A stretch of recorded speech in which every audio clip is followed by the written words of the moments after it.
Recorded. Hello everyone, welcome to From the Heart. I'm Joshua. And I'm Mary. And we're excited to bring to you all that's new and good when it comes to the arts in Central Florida. Today we're talking with Robert Hill, Artistic Director of the Orlando Ballet Company. And we're going to hear about the experiences that led Robert to us today. Yay. Hi, Welcome back, Robert. So great to be here. We're having glad fun. to have you. Good. So, you're experiencing an incredible career now as an artistic director, but you had such an illustrious career as a dancer. Can you tell us how that began and maybe a little bit about the journey of becoming a dancer?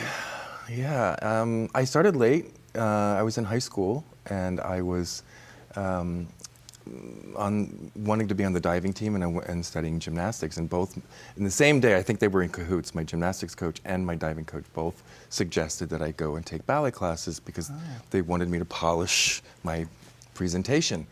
And I was like, seriously? Boys don't do ballet, So, especially in Merritt Island, Florida, where I grew up. And that was it. So I was like 15, 16, 17 type of thing when I started. And it didn't take very long at all before everything else went away. And I just Did it just come natural to you? Yeah. Did you have the flexibility? I was already quite adept at gymnastics and basically floor exercises as well, so I was very limber and I just had the body that works for ballet, my hips opened and turned out and my feet pointed and yeah, it just, I don't know, it was meant to be. Did you do any dance before that at all? I mean, no. So 16, first time dancing. Except, me and my sister hanging out in the garage dancing to Michael Jackson little records and things like that, So you discovered that you loved ballet, and then what? And then I was getting close to graduating high school, so we had to figure out what to do. So the people who I trained with, Liz Dusich and Al Packard, they actually took me up to New York. Al Packard took me up to New York and let me audition for a lot of places, including the Joffrey and and I got a scholarship to the School of American Ballet, which is the school affiliated with New York City Ballet. And then I got a scholarship to the College of Performing Arts in Philadelphia. So that was what I did that summer after graduating high school, and then I went to Philly, and I didn't like being in school anymore, so I wanted to perform. So I got into this company in Atlantic City, New Jersey, and the director was a former dancer with ABT, got me an audition with ABT, and 2 years later I was accepted into American Ballet Theater. Wow, and how long did you work with them? 1981 to 2000, 20 years. Wow. Yeah. So was that your only professional company you were ever with? No, there was a period of about 5 years in there that I went away, and I danced with the Royal Ballet in London, La Scala in Milan. Oh, you did go away. Yeah, I traveled. I guested with the San Francisco Ballet. I went all over the world. I danced with the Scottish Ballet. What was your favorite part of dancing? What about being a dancer and actually in the zone of a dance? What's the best part, or some of the best parts?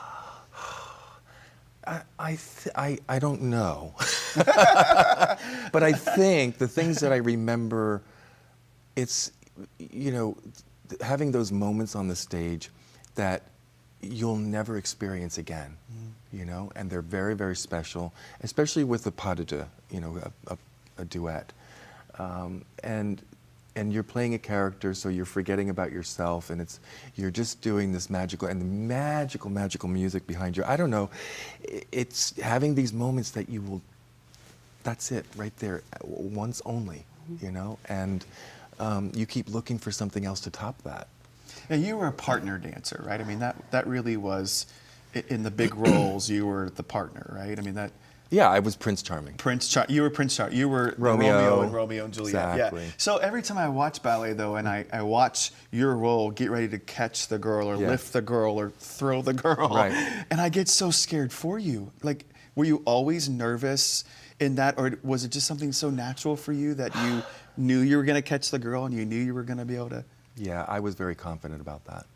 I was very fortunate to have really terrific male dancers that mentored me after I joined American Ballet Theater. I mean, Mikhail Baryshnikov was one who hired me. He was the director of the company at the time. Amazing. So, and he was still dancing in his prime at the time. So I got all this visual, and then the information in the studio about, you know, the current artistic director, Kevin McKenzie, also a great partner. So I had these amazing guys who were giving me the secrets about partnering. What you know? is something Baryshnikov said to you, and what was he like? Very strong character. He said a lot of really helpful things. You can imagine, you know, somebody who was Mikhail Baryshnikov, you know. What did he not say that wasn't wonderful? I mean, I feel like everything he probably told you was helpful in some way. I mean, you know, imagine, you know, any performer, any director, you know, I mean, He's an icon. there's people who, you know, have criticized me. You know, I can't make everybody happy in the company and everything. So he had a lot of that too, you know, and some of it from me, you know. I mean, but you know, to have someone that iconic, you know, they're up here, you know, and I feel very fortunate to have had the opportunity to be hired by him and to work under him. You know? So you danced until how old were you when you retired as a dancer? 41. Which is unheard of, right? I think we were talking about this earlier.